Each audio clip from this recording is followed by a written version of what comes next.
マフェマレでございます。ちょっとマイクないんで聞き取りづらかったらごめんなさい。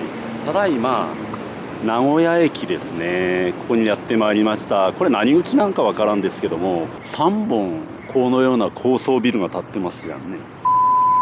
ああいった緑地的なものってあるじゃないですか、都会って。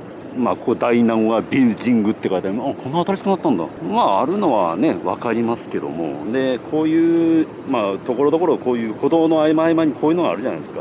で、雑草などが生えております。で、その中で、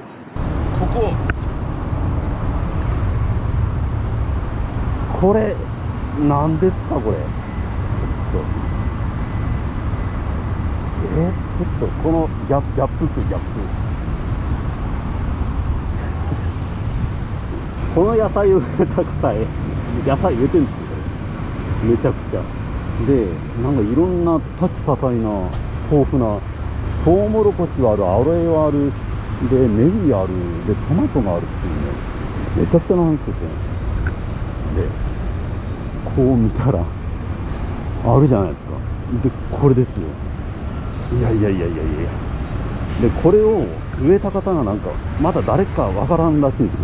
で、本当なんかこれがまた、なんだろう、単一のものだったらいいんですけど、いろんなものを植えてあるんですよね。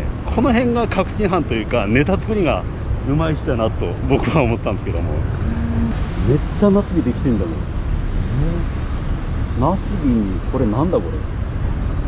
これなんだろう。わかんないけど。ネギはあるわさ。ピーマンはないのか。いや、安いっすよ。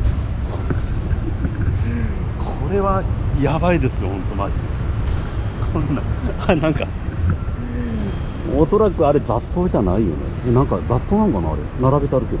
これ福井の駅、福井も田舎だからね、なんかそういうのあってもおかしくねえんじゃねえと思うんですけど、これ名古屋ですからね。名古屋でこれってちょっとおかしくないですか、これ。はい、そんなわけでね、こういうギャップ萌えのスポットがあったんで、ちょっと撮らせてもらいました。これちょっと食べてみたいぐらいなもんですけども、所有者は分かりませんし、そして、食べてね、炎上するのも嫌なんでやめときますけども、これ、たわまに実った時なんかも、いっぺん見てみたいなと思っておりますけども、ちょっと今度来れるかな。